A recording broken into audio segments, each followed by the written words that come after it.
enjeu pour la médecine est de taille. Et à la fin de cette année de l'enfant, je vous remercie, vous tous, mes chers collègues microchirurgiens, qui avez fait l'effort de venir des quatre coins du monde. Le serment d'Hippocrate dit que Qu'après sa journée pour faire ses courses de Noël? Oui. Qui a prévu l'enveloppe pour les faire? Non. Bonjour, monsieur Jouffroy. Je viens vérifier les habits de Noël. Bah écoutez, Malais, c'est pas le moment, là. Bah si, Noël c'est dans 3 jours et on les a même pas réessayés. Vous avez peut-être grossi depuis l'année dernière, non? Oh, pas de problème avec ce discours.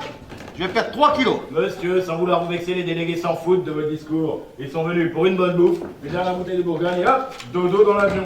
Malais, ces 300 microchirurgiens ne sont pas venus du bout du monde pour parfaire leurs connaissances œnologiques. Non, ils sont venus une semaine à Paris, accompagnés de leurs anesthésistes, le tout aux dépens de leur sécurité sociale respective. D'ailleurs, avez-vous remarqué combien de jolies blondes finissent anesthésistes à l'étranger? Les nôtres sont nettement plus poilus. Malais, cette conférence annuelle est un événement de prestige, mon petit Malais. Et en cette année de l'enfant, Year of the Child pour les bilingues, c'est l'hôpital Necker qui est à l'honneur. Je reconnais qu'il est très important d'égayer la vie des enfants qui passent Noël ici et j'y participerai pleinement. Mais ceci, une fois que j'aurai fait ce discours, qui doit être à la hauteur de l'événement. Alors foutez-moi la paix et dites-vous bien que la prochaine personne qui vient m'interrompre, je lui explose les couilles. Pierre, Chérie, excuse-moi, ça m'a échappé, mais... mon amour, avec toute la sécurité, je n'ai pas vu entrer sur le parking. Bon, ben, très bien. Alors je me suis garée dans une des rues, à côté. Mais très très bien. Mais je n'ai pas de monnaie pour le parc-mètre. Hélène, je prépare mon discours et dans 1h10... La voiture sera à la fourrière. Bonjour, monsieur Mallet. Bonjour, madame Jouffroy. Veuillez écouter votre mari dans ses heures? Ça n'arrive pas tous les jours que mon mari... Oui, mais ça n'arrivera pas du tout si vous ne me foutez pas la paix une fois pour toutes. Hein. Monsieur Mallet, auriez-vous un peu de monnaie, puis on vous remboursera.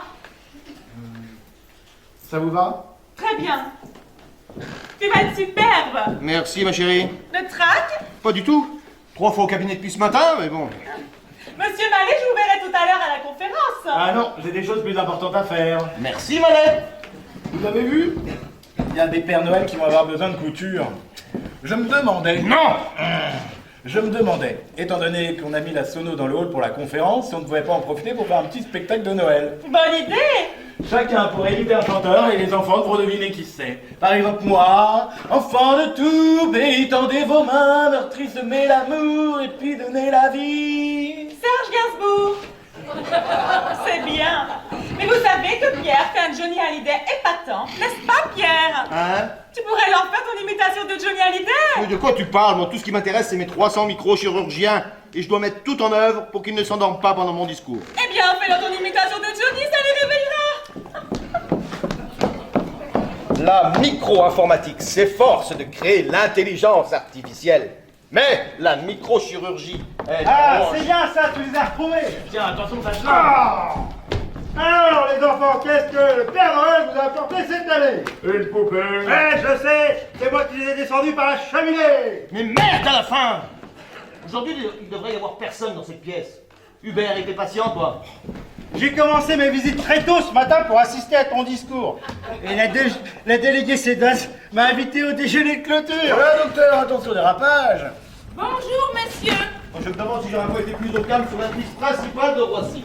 Eh ben, dis donc, il est de mauvaise humeur, le Père Noël, aujourd'hui. Et, Madame Trésor, ici c'est la salle de repos des chirurgiens. Terrain privé, cher méchant. Ah. Je sais. Mais il fallait que je fasse un détour. Et vous ne songez pas à nous demander la permission. Non. On le connaît. Je voulais cacher les cadeaux des enfants. Car il y en a qui ont passé ici le premier Noël de leur vie.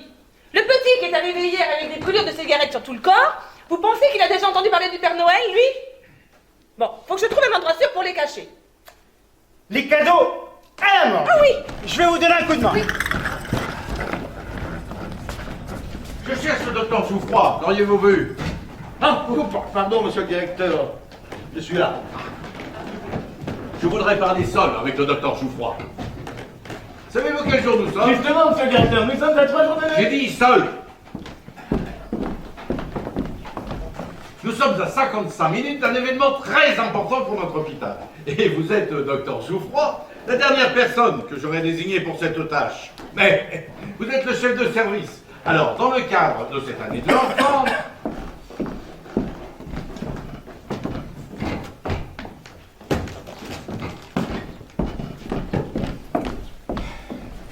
Les 2 prochaines heures sont très importantes pour notre hôpital. Là. Je veux entendre le discours en entier dans mon bureau dans, disons, 10 minutes. 10 minutes? En 10 minutes, monsieur le directeur. Merci.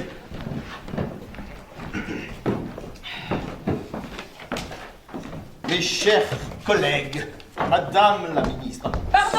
Ce gouvernement... Non, la salle d'attente, c'est l'étage en dessous. Hein. Ce gouvernement... Je ne peux pas attendre. J'ai besoin de vous voir tout de suite, docteur Jouffroy. Désolé, mais il faut prendre rendez-vous et je n'accepte de nouveaux patients que s'ils sont munis d'une lettre de leur médecin traitant. Ce gouvernement... Mais c'est moi, Sophie. Sophie? Oh la vache! Mademoiselle Paillard! Ben oui. Oh la vache, ça fait... Oui, ça fait bien... Hein. Ça fait presque 19 ans. 19 ans! Oh la vache! Et vous êtes belle comme au premier jour, hein? C'est pour ça que vous ne m'avez pas reconnue tout de suite. Ah non, mais j'avais oublié à quel point vous étiez... Enfin, que vous êtes ravissante. Vous dites ça à toutes les infirmières. Mais pas du tout. Et en privé, on se disait tu, non? En privé, on faisait beaucoup plus que de se dire tu. Oui. Mais c'était il y a longtemps et là je suis marié. Tu étais marié à l'époque, je te rappelle. Ah oui, oui, mais tu t'en es jamais plainte? Ça m'arrangeait. Mais tout à fait. Ah, je suis content de te revoir. Vraiment très content, hein. Pierre, il y a quelque chose que j'aurais dû te dire il y a 18 ans. Eh bien, après 18 ans, ça peut attendre un jour de plus parce que là, je suis au stade critique d'une journée on ne peut plus critique de ma vie. Moi aussi, figure-toi. Oh là là, c'est pas évident. Hein. Mais enfin, quoi? Tu ne t'es jamais demandé pourquoi j'étais partie sans même te dire au revoir? Ah si, je t'en ai voulu d'ailleurs. Je ne pouvais pas rester ici, j'étais en... Enfin, j'attendais... T'attendais quoi? J'ai quitté l'hôpital pour avoir un bébé. Ah, mais dis, alors toi, tu fais rien comme tout le monde. Hein. D'habitude, on entre à l'hôpital pour avoir un bébé. Non, mais...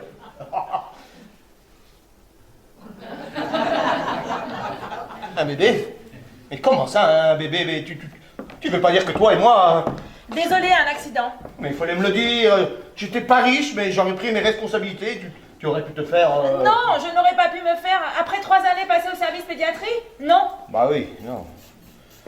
Alors je suis papa. Non mais c'est pas le moment. Le directeur m'attend dans 5 minutes, ma femme va revenir. Ma femme! Oh merde! Mais dis-moi, c'est pas forcément le mien. Si, il n'y avait personne d'autre. Oui, bien sûr. Mais enfin, pourquoi m'annoncer ça justement aujourd'hui? À cause de Gabrielle, Gabrielle. notre fille. Elle s'appelle... Gabrielle. Oui, parce que le soir de sa conception, tu venais de faire ton imitation de John Hallyday. Alors j'ai une petite fille qui s'appelle Gabrielle. Faut que je m'y fasse. Hein. La petite fille, elle vient quand même d'avoir 18 ans. Ah oui, quand même. Mais justement, ça n'explique pas l'urgence. Elle croyait que tu étais mort. Comment ça? Mais je ne suis pas mort. Je veux dire son père, monsieur Paillard. Et qui c'est, ça, monsieur Paillard? Toi, enfin... Quand elle était petite, elle voulait savoir pourquoi elle n'avait pas de père comme les autres enfants. Alors, je lui ai dit que son papa s'appelait monsieur Paillard, que moi j'étais madame Paillard, et que son papa était mort quand elle était bébé. Je vois. Qu'il avait eu un accident de montagne dans l'Himalaya. Dans l'Himalaya. Je voulais qu'elle ait l'image d'un père héroïque mort dans l'exercice de sa passion. Moi qui ai le vertige en télésiège, non. Mais pourquoi cette urgence? Elle a eu 18 ans hier. Et alors? Je lui ai dit la vérité. Tu as fait quoi? 18 ans, elle avait le droit de savoir que son père était vivant. Je ne lui ai pas dit que c'était toi. Pas complètement. Comment ça, pas complètement? Tu lui as dit quoi? Que j'étais guide de montagne et je coulais des jours heureux à Chamonix? Non, je lui ai dit que quand j'étais jeune infirmière à l'hôpital Necker, j'avais eu une liaison avec un des médecins qui non seulement était marié, mais avait du talent, de l'ambition et n'aurait pas accepté que je lui colle un bébé sur les bras au stade de sa carrière. Ah mais c'est charmant, hein. Elle va me prendre pour quoi maintenant? Ben c'est ça, d'un côté elle est ravie de savoir son père vivant et de l'autre elle le considère comme un salaud pour l'avoir abandonné, elle et sa jeune mère. Mais je n'ai pas pu l'abandonner, j'ignorais son existence il y a encore 5 minutes. Et je te rappelle que c'est toi qui es parti. Je sais, mais elle ne voit pas ça tout à fait comme ça, surtout dans son état. Quel état? J'avais acheté du champagne pour son anniversaire. Je me suis dit qu'après un verre ou deux, ça amortirait le choc. Première erreur. Entre rire et larmes, elle a fini la bouteille cul sec. Je lui ai donné des calmants tellement elle était énervée. Deuxième erreur. 3h du mat, elle a avalé une demi-bouteille de cognac. Toujours cul sec. Ça l'a assommée pendant 5 heures, et quand elle se réveille, bon ben... Troisième erreur, j'avais laissé traîner mes clés de voiture dans la cuisine, elle a même pas le permis et maintenant elle est à l'hôpital. Elle a eu un accident? Non, pourquoi? L'hôpital? Ben, l'hôpital ici. Quoi? Eh oui, toute sa vie, son père n'a été qu'un tados à 10 000 km d'ici au fin fond d'une crevasse. Aujourd'hui, il est vivant, visible, palpable, à portée de main. T'imagines? Ah ben j'imagine trop bien, oui. Je suis peut-être vivant, mais je ne suis ni visible, ni palpable, et encore moins à portée de main. Le directeur m'attend dans son bureau et 300 toubis vont m'écouter dans 1 heure. J'avais déjà le trac, mais maintenant je suis en état de choc. Hein. Donne-moi ton téléphone et je t'appelle dès que je peux, mais pour l'instant, il faut que la petite Gabrielle rentre chez vous le plus rapidement possible. Elle ne peut pas. Pourquoi? Parce que le flic qui l'a arrêté veut l'emmener au poste. Arrêtez, mais pourquoi? Bah, conduite sans permis, alcoolémie au volant, dépassement de vitesse, injure envers un policier dans l'exercice de ses fonctions. Faut que t'ailles voir le flic, sinon ta fille préférée va finir en tôle. Ma fille préférée? Et pourquoi il y en a d'autres? Oh, façon de parler. Ah, Pierre, Occupé. je sais, mais le directeur t'attend d'urgence dans son bureau. Eh ben, dis-lui que j'arrive. Ah non, je viens de me faire engueuler à cause de Malek qui voulait que je demande l'autorisation d'Irlo pour faire son spectacle dans le hall. Et je suis très mal tombé. Eh ben, t'es pas le seul.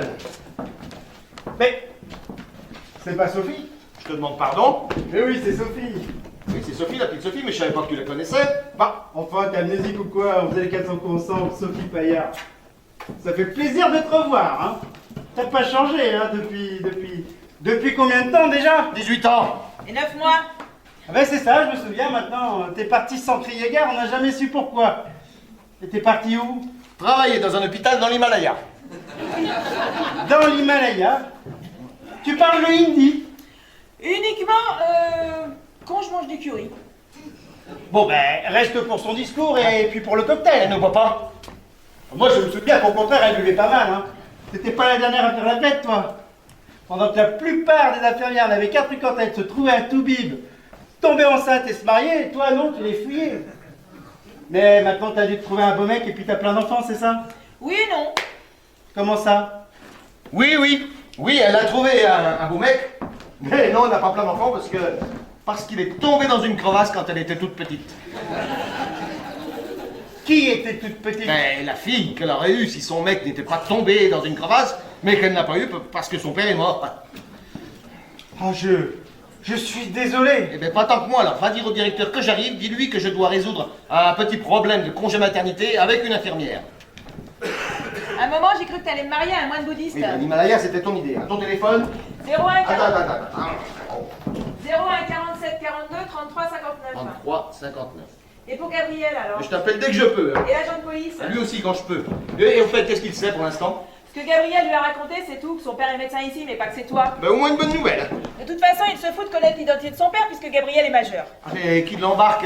Et vite, parce qu'hier c'était peut-être son anniversaire, mais aujourd'hui ça va être ma fête. Même si je suis son père. Ce discours est primordial, quels que soient les états d'âme de la petite de Johnny.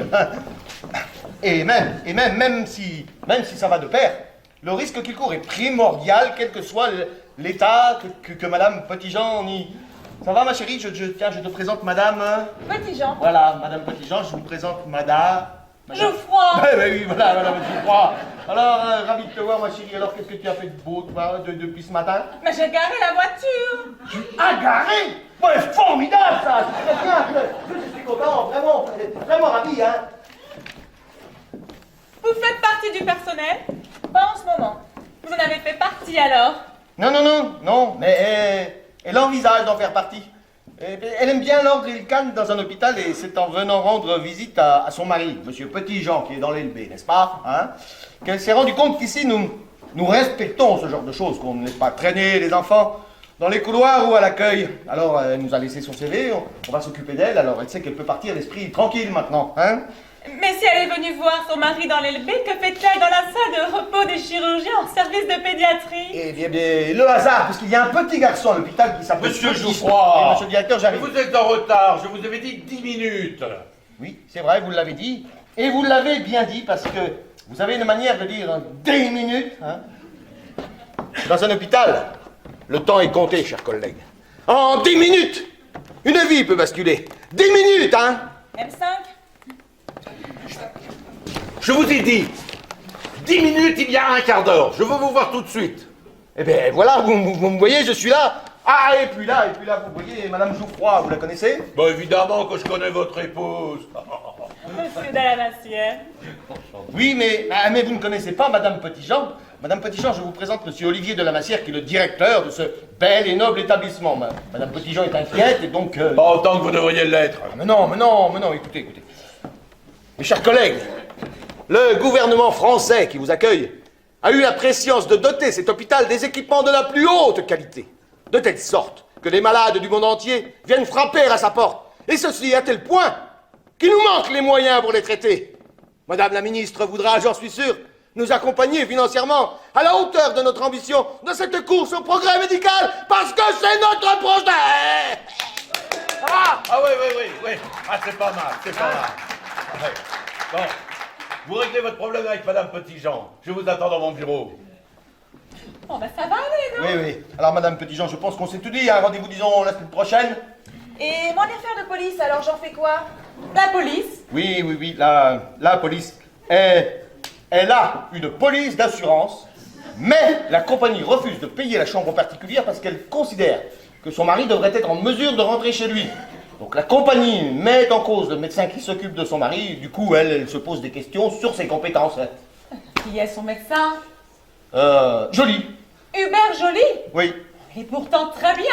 N'ayez aucune crainte, madame. Votre compagnie d'assurance cherche à fuir ses responsabilités, c'est tout. Venez la voir juste 5 minutes pour la calmer. C'est inadmissible. Pierre, occupe-toi de ton discours. Je vais accompagner madame Petitjean dans l'LB. Ah non, je me demande si c'est bien ce... Non, mais si quelqu'un va parler à la compagnie d'assurance, c'est à Hubert Joly de le faire. C'est tout. Hélène, comment allez-vous? Hubert, vous tombez bien. C'est un peu délicat. Toujours là? Oui. C'est au sujet de son mari, Ah, oui. Monsieur Petitjean, LB. Qui ça? Son mari. Mais son mari est mort. Dieu. Hubert, annoncer une nouvelle comme ça, mais son mari est mort. Tu n'as aucune sensibilité, toi. Hein. Mais je suis désolée, vous ne voulez pas vous asseoir? Non, elle n'a pas le temps, là. Ah si, je vais prendre le temps de m'en remettre. Mais qu'est-ce qu'elle a? Mais vous venez de lui annoncer la mort de son mari. Mais elle le sait, il est tombé dans une crevasse en Inde. Comment es-tu arrivé jusqu'ici? Mais qui ça? Oui, de madame Petitjean. Son mari est ici. Oui, mais c'est pas le même. Son premier mari est effectivement mort dans un accident de montagne dans l'Himalaya, le truc con, il a ripé sur un glacier. Mais ici, à Necker, il s'agit de son second mari, Monsieur Petitjean. Voilà. Son second mari. Son second mari. Oui, Monsieur Petitjean, son second mari, qui est patient ici. Alors tout à l'heure, elle venait rendre visite à l'autre. Ben l'autre quoi? Mais l'autre mari. Oui, ben voilà. Ah oui. Moi qui croyais que c'était nous qu'elle venait voir. Eh bien évidemment que c'est nous sommes les médecins de son mari. Hein. Enfin, toi en tout cas, hein. Moi? Oui. Oui, monsieur Petitjean, LB. Mais je n'ai pas de patient dans l'LB. Non, mais laisse tomber, c'est pas grave, tu sais que lui... Hein, bon. Ce qui compte, c'est que Monsieur Petitjean soit sur le chemin de la guérison, donc Madame Petitjean va pouvoir partir l'esprit tranquille, sachant que le père de son enfant va s'occuper de lui dès qu'il le pourra. Mais hein. tu m'as dit qu'elle n'avait pas d'enfant. Oui, mais j'envisage d'en avoir et c'est pour ça. Mon mari est très inquiet au sujet de son opération de la prostate. Tu vois, si c'est la prostate, ça ne peut pas être... Moi, je suis Otorino. Oui, mais il est venu pour ses amygdales. Mais les infirmières ont remarqué qu'il se levait trop souvent la nuit pour faire pipi, hein. 10-12 fois si c'était pas tenable. Alors on a décidé d'opérer la prostate par la même occasion. Alors Hubert, ne sois pas égoïste et sache partager tes patients, s'il te plaît. C'est un des chirurgiens? Madame Paillard. Ah non. Ah, oui, ne quittez pas. Allô, oui? Elle ne s'appelle pas Madame Petitjean? Oui, c'est moi-même. Si. Mais c'est le mari précédent, celui de la crevasse qui s'appelait Paillard. Alors il y en a encore qui l'appellent Paillard. Hein. Tu veux dire que quand Sophie nous a quittés, elle a épousé un type qui portait le même nom qu'elle? Hubert, ta gueule! Mais qui est Sophie? Mademoiselle Paillard qui est devenue Madame Paillard avant de devenir Madame Petitjean. Et pourquoi elle vous a quitté? Non, je ne quitte pas. Et toi, ne quitte pas justement, elle est toujours là. Madame Paillard Petitjean, vous ne devriez pas bloquer le téléphone parce qu'on attend des urgences d'un moment à l'autre. Hein, donc, Oui, dans l'urgence, il y a police aussi. Oui, eh bien, je pense que vous pouvez dire à l'agent de police de votre compagnie d'assurance que ce n'est pas la peine qu'il reste ici et je serais très soulagé s'il embarquait l'objet du litige avec lui. Pierre ne peut pas lui faire ça. Il vient de subir 2 opérations coup sur coup et on le traite comme une vulgaire marchandise. Je comprends. Pierre, Gabriel s'énerve à nouveau. Gabriel?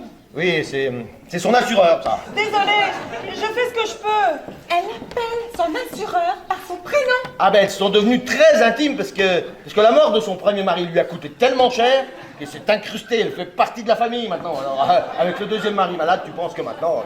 Hein, Son assureur est venu jusqu'ici. Ah mais c'est fou, je te dis, elle veut ramener son mari à la maison, alors. J'aurais tellement voulu que vous lui disiez quelques mots. Mais non, si quelqu'un doit parler à la compagnie d'assurance, c'est à Monsieur Joly de le faire. Hubert, il faut aller dire à l'assureur qu'elle n'a pas le droit de remettre votre jugement médical en cause. Non, moi je vais m'en occuper, mais pas maintenant parce que j'ai... Mais pas maintenant, mais pas du tout. La vie privée de Madame Petitjean ne te regarde pas. Maintenant qu'elle dit ça, elle. Bon, retenez là jusqu'à ce que j'arrive. Puisque tout le monde s'en fout, moi je vais m'occuper de Gabriel et de l'agent de police. Monsieur Joly va vous raccompagner jusqu'à l'ascenseur. Par ici. Mais si ça tourne mal, j'assume pas les conséquences. Ça fait 18 ans que j'assume, mais là c'est fini. Extraordinaire. Ah ben absolument, et toute cette histoire pour une police d'assurance. Ah ben, bon, faut que j'aille voir le directeur pour une dernière mise au point et ensuite, direction, on met 300 microchirurgiens. Désolé de vous déranger, monsieur Geoffroy. Mais monsieur le directeur m'a chargé de vous dire qu'il commence tout doucement à s'énerver. Eh ben j'arrive. Madame Trésor, est-ce que vous savez quelque chose au sujet d'un des patients? Monsieur Petitjean, LB. Petitjean. Non mais tu viens de dire que ça ne nous regarde pas, chérie. J'ai dit que tu n'avais pas besoin de t'en occuper. Et Madame Petitjean, t'as pas besoin de t'occuper de Madame Petitjean. Mais Monsieur Petitjean, lui, il est patient ici. Oui, ben Hubert s'en occupera, hein. Et mais toi, tu es chef de service. De toute façon, ça ne me dit rien. Là, tu vois. Petitjean, c'est le mari de Madame Petitjean. Mais laisse tomber, je te dis. Non, j'insiste. L'assureur est déjà sur le coup. Et si Monsieur Petitjean sort d'ici avec le moindre soupçon d'ongle incarné, l'hôpital va se retrouver avec un procès sur le dos. Mais pourquoi il est ici? Mais on s'en fout. Oh là là. Il est venu pour ses amygdales, mais il vient de subir une opération de la prostate. Oh ben dis donc, faut le faire, hein. Elles sont quand même pas rangées au même endroit. Madame Trésor, voulez-vous bien vous occuper de ce qui vous regarde? Tout ce qui se passe dans mon service me regarde. Et elle a raison. Il y a tout de même de quoi attaquer l'hôpital. Mais non, il était malade des deux, alors menez-vous de vos oignons. Mes oignons, monsieur Jouffroy. Ce sont mes patients, monsieur Jouffroy. Et tes oignons, c'est ton discours. Alors viens. Petit Jean, vous dites? Oui, elle, Non mais fous-lui la paix. Allez, entrez. Je cherche le docteur Jouffroy. Il vient de sortir par là, mais à votre place, je laisserai partir. Mais je dois le voir, il doit absolument faire le Père Noël pour les enfants de ma salle. Eh ben, je peux vous dire que votre Père Noël est une... Disons qu'il est de mauvaise humeur. À votre place, j'attendrai qu'il ait fait son discours. Bon, d'accord. Dites donc, vous connaissez un petit Jean? C'est qui, un patient? LB. Ça ne me dit rien, mais je vais voir. Le docteur Jouffroy le cherche. Mais de quoi il souffre? Amygdale ou prostate, ou peut-être des deux. Je vais me renseigner. J'ai besoin d'une pastille, moi je suis en train de perdre ma voix là. À mon avis, ce n'est pas votre voix que vous êtes en train de perdre. C'est vos couilles.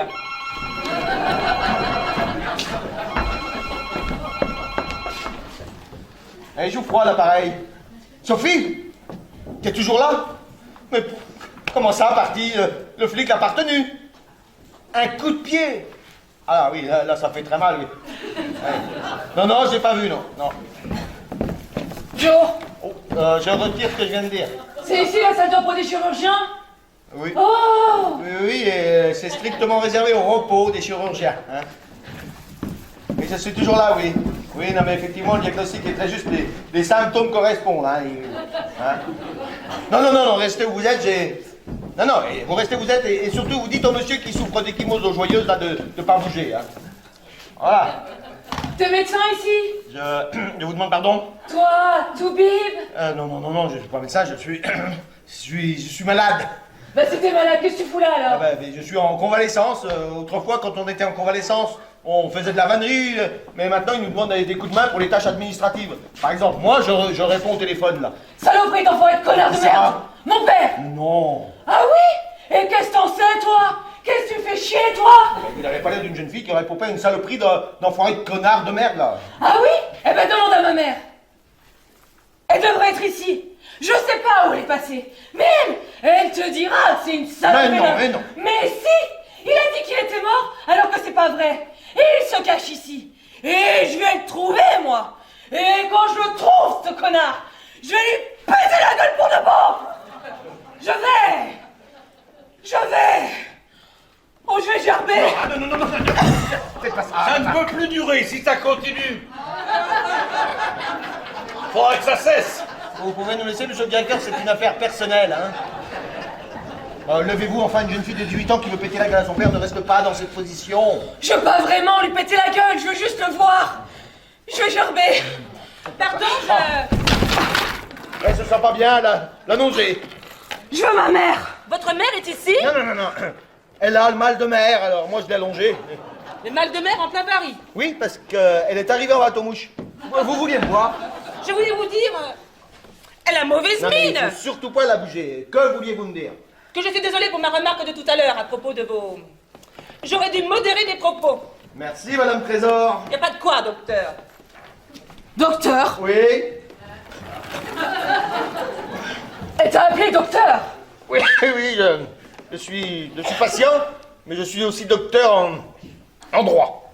En droit? Bah oui, tiens. C'est-à-dire, t'es avocat, c'est ça? Oui? Donc tu connais la loi? Bah oui, oui, évidemment. Est-ce qu'un enfant a le droit de connaître son père? Ah, ça c'est une bonne question, ça. Stricto sensu et habeas corpus. Mais ça dépend de beaucoup de choses, hein. Avec les adultes, on peut jamais avoir de réponse claire. Beaucoup de choses comme quoi, par exemple? Ben, le père, a-t-il reconnu l'enfant? Mais il a pas pu me reconnaître. Il m'a jamais vu, ce connard. C'est ça le problème. Elle a promis de revenir nous voir. Qui est-ce? Qu'est-ce qu'elle a? Une jeune fille un peu désemparée parce qu'elle a perdu sa mère et... Oh, je suis désolé. Oh, mais merde avec ma mère. Mon père est ici, c'est lui que je suis venu voir. Mais son père a disparu. Son père est mort aussi. Mais non. Mon père est ici et vous me le cachez. Mais Il est malade. il est malade. Mais il est pas malade, du con. Il est médecin.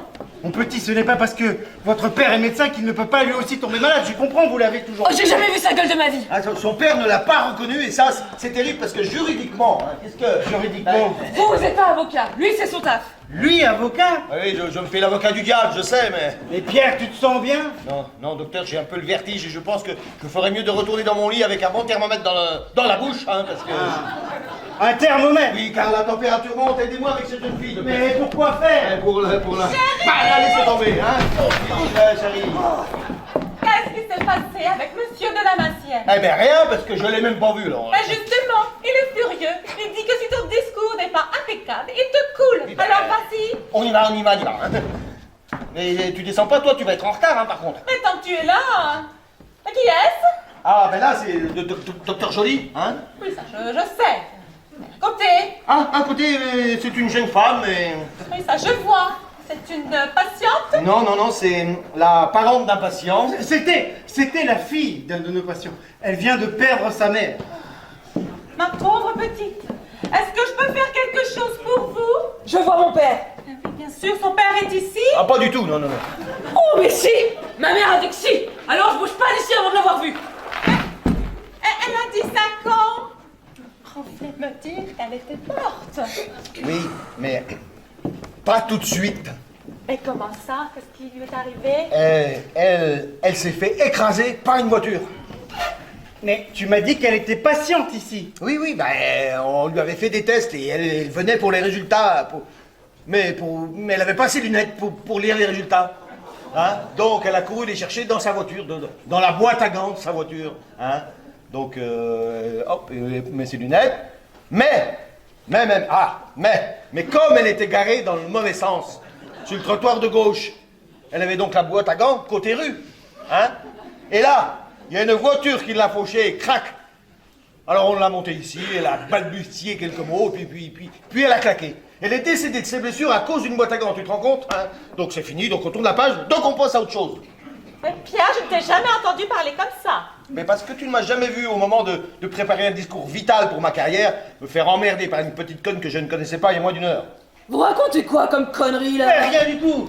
Nous parlions de votre maman. Nous sommes vraiment désolés. Ah ben on peut pas être plus désolé, maintenant allez la voir. Hein. Il faut que cette jeune fille aille à la morgue. Si on n'a pas retrouvé le père, c'est normal. C'est le parent le plus proche. Pourquoi j'irai à la morgue? Il faut toujours identifier le corps. Mais quel corps? Ben, celui de votre maman. Mais Hubert! Mais comment ça, le corps de ma mère? Elle ne sait pas. Mais je sais pas quoi. Mais c'est déjà suffisamment de choses pour aujourd'hui. Hein. Vous ne saviez pas que votre mère était décédée des suites de ses blessures? Ma mère? Morte? Elle ne savait pas.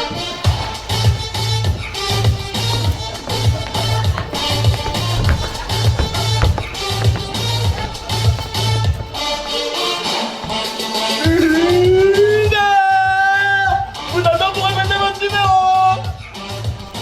S'il vous plaît, Monsieur Ballet. Monsieur Ballet, cette jeune fille vient de perdre sa mère. qu'elle avait? Rien. Elle s'est fait renverser par une voiture. Une voiture?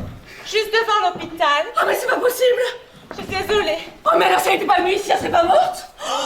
Oh mais c'est mon connard de père qui l'a tué! Et allez donc. Mais c'était un accident. Oh non! Non! Cette saloperie d'enfoiré de connard de merde de père a tué ma mère! Mais du calme, jeune fille! Mais je sais que c'est dur, hein, mais... Et elle va demander à Madame Président une seringue de margactile. Quel dosage? 50 mg. Moi je vais le tuer! Dès que je le trouve, je le tue! 100 mg, hein.